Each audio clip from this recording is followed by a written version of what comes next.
Gracing the field today, the Toyota GR Supra. Shannon referenced this in race day. We talked about AJ going to the back. He's one of 11 drivers that have to start at the rear. So there's a whole lot to talk about throughout the balance of the race. Front row, Sam Mayer, Shane Van Gisbergen, teammates from Stuart Haas on row 2. Here we go, off of turn 12. We are green in Portland. Sam Mayer with an incredible launch from that restart zone is able to take the line that he wants. You see he gets down into turn 1. Left that door open, he's going around. There goes Mayer. Off the front end of Shane Van Gisbergen. Riley Herbst comes through with the race lead. Well, I can't believe what I just saw there. Sam Mayer gets the lead, leaves the door open, and allows Shane Van Gisbergen to get inside. Locks up the wheel and turns him around. Yeah, we'll have to go back and look at that. It looked to me like Shane was trying to get slowed down. I was actually a little shocked from that view that we had. It seemed like Mayer felt like he had a little more of a gap on Shane and took that traditional line, but clearly left the door open and Shane filled the hole. Riley Herbst said, "Thank you very much. I'll pace the field now."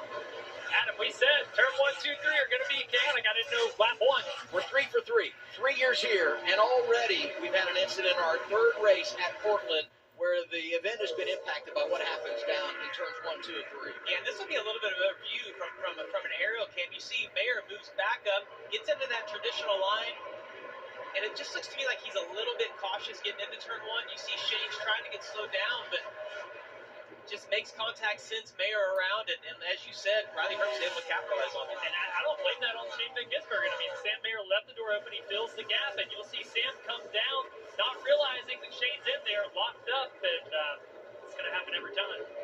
Let's go on board with Cole Custer. Patton right in front of him.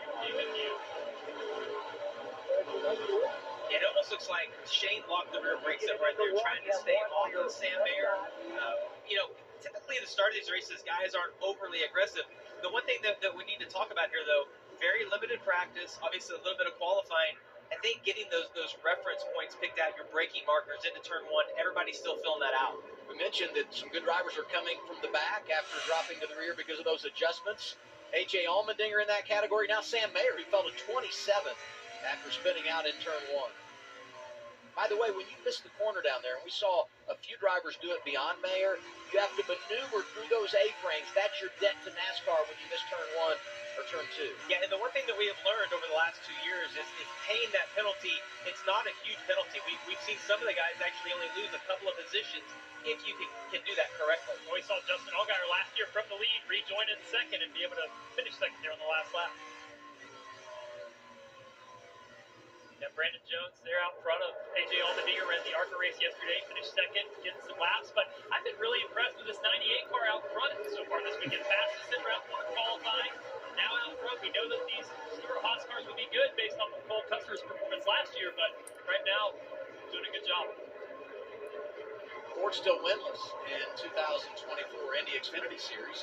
I rewind Dakota when Riley Herbst won a stage. They played a little strategy, ran long when many were flipping the stage. So not totally shocking to see the 98 out front. They've got a lot of speed this year, and he was top 5 last fall on the Roval, so we know he can get it done on the road course. You see Cole Custer getting a little bit racy, actually getting into the side of Shane Van Gisbergen right there as they head onto that backstretch.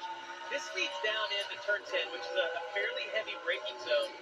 I think the best passing spot on this racetrack based on the last couple of years. You see they're going to make this left into turn 10, turn 11 is the right. Heading into turn 12, if you're on somebody, you can get into the rear bumper a little bit and get inside of them right here. It's been one of the best passing zones, Trevor, we've seen the last 2 years. Yeah, it's been great. And I love watching that footwork there because as a driver, you don't even really think about what you're doing. Your brain's just connected to those pedals and, that pump you see with the left foot there to check the brakes before you get into turn 1. We all do it without, it's just second nature. You don't even think about it. Yeah, make sure I got the quote right. As a driver, your brain is connected to the pedals. Maybe the wrong pedal sometimes.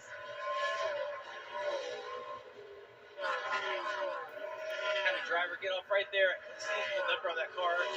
The 91, Kyle Weatherman. Yeah, he got off, and you saw he came back on the track. That's what we talked about, there being so many issues. Watch when he comes back on the track. We talked about this big lip and how thick that was, catching the front end of that splitter.